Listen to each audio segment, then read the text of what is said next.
April Malaysia calling visa চালু। দালাল ছাড়া কিভাবে যাবেন এবং কতদিন পর দেশে ফিরতে পারবেন? আসসালামু আলাইকুম প্রিয় দর্শক। আজকের ভিডিওটি একটু আলাদা ধরনের, একটি বিশেষ প্রতিবেদন হিসাবে তৈরি করা হয়েছে। কারণ মালয়েশিয়া নিয়ে দীর্ঘদিন ধরে যে অপেক্ষা এবং আলোচনা চলছিল, সেই বিষয়েই নতুন একটি বড় আপডেট সামনে এসেছে বলে অনেক জায়গায় আলোচনা হচ্ছে। ভিডিওটি শুরু করার আগে ছোট্ট একটি অনুরোধ, যারা এখনও আমাদের চ্যানেলের সাথে যুক্ত হননি তারা এখনই সাবস্ক্রাইব করে পাশে থাকা বেল আইকনটি অন করে রাখুন।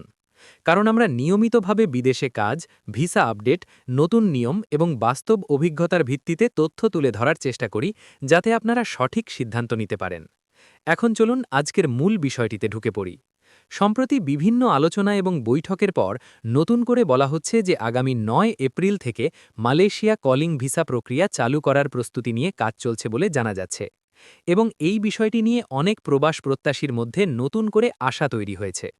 অনেকেই দীর্ঘদিন ধরে অপেক্ষা করছিলেন কখন আবার মালয়েশিয়ার শ্রম বাজার আগের মতো স্বাভাবিকভাবে চালু হবে। এই আপডেটটি সেই অপেক্ষার মাঝেই নতুন আলো দেখাচ্ছে বলে অনেকে মনে করছেন। অনেকেই জানতে চাইছেন আসলে কলিং ভিসা চালু হলে কিভাবে আবেদন করতে হবে এবং কিভাবে দালাল ছাড়া নিরাপদভাবে বিদেশে যাওয়া সম্ভব। এখানে সবচেয়ে গুরুত্বপূর্ণ বিষয় হল সঠিক পথ নির্বাচন করা। প্রথমেই আপনাকে নিশ্চিত হতে হবে যে আপনি যেই এজেন্সির মাধ্যমে আবেদন করছেন সেটি সরকার অনুমোদিত এবং বৈধ লাইসেন্স প্রাপ্ত।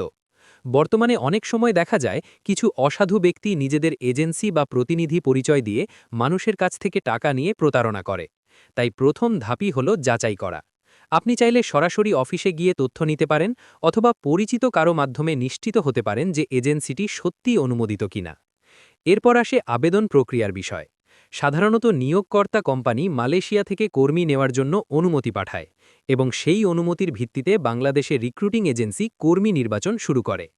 এই পর্যায়ে আবেদনকারীর পাসপোর্ট, ছবি, পরিচয়পত্র এবং অন্যান্য প্রয়োজনীয় তথ্য জমা দিতে হয়। অনেক ক্ষেত্রে প্রাথমিক যাচাইয়ের পর আপনার নাম একটি তালিকায় অন্তর্ভুক্ত করা হয় এবং পরবর্তী ধাপের জন্য প্রস্তুতি নেওয়া হয়। এই পুরো প্রক্রিয়ায় যদি আপনি সরাসরি বৈধ এজেন্সির সাথে যোগাযোগ রাখেন, তাহলে দালাল ছাড়া যাওয়ার সম্ভাবনা অনেক বেশি থাকে।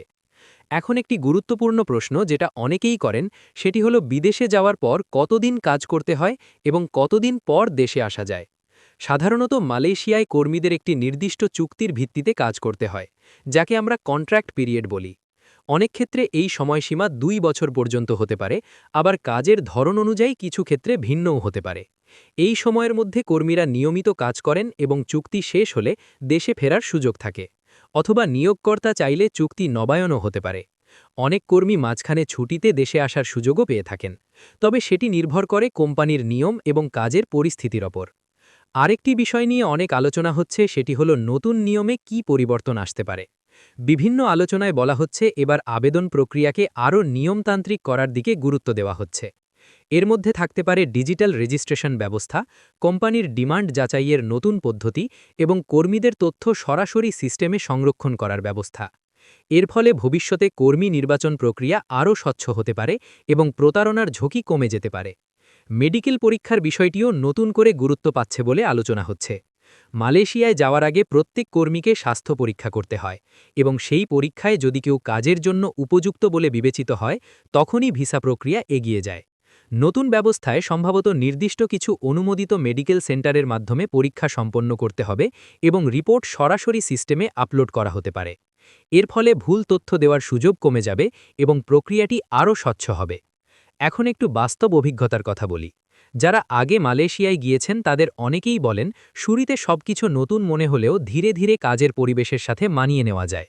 তবে যাওয়ার আগে কিছু বিষয় জানা খুবই দরকার, যেমন কাজের ধরন, থাকার ব্যবস্থা, বেতন কাঠামো এবং কোম্পানির নিয়ম। এই তথ্যগুলো আগে থেকে জানলে বিদেশে গিয়ে অনেক সমস্যার সম্মুখীন হওয়া থেকে বাঁচা যায়। প্রিয় দর্শক, আরেকটি বিষয় মনে রাখা খুবই জরুরি।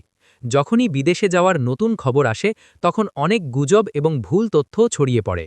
তাই সব খবর শুনে সঙ্গে সঙ্গে সিদ্ধান্ত না নিয়ে যাচাই করে নেওয়াই ভালো।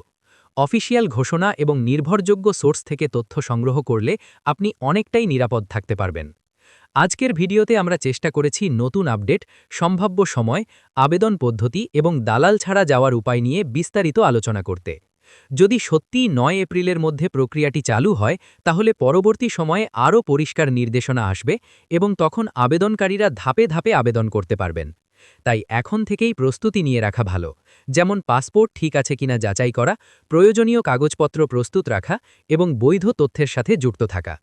ভিডিওটি যদি আপনাদের কাছে তথ্যবহুল এবং উপকারী মনে হয় তাহলে অবশ্যই লাইক দিন, শেয়ার করুন এবং আপনার মতামত কমেন্টে লিখে জানান।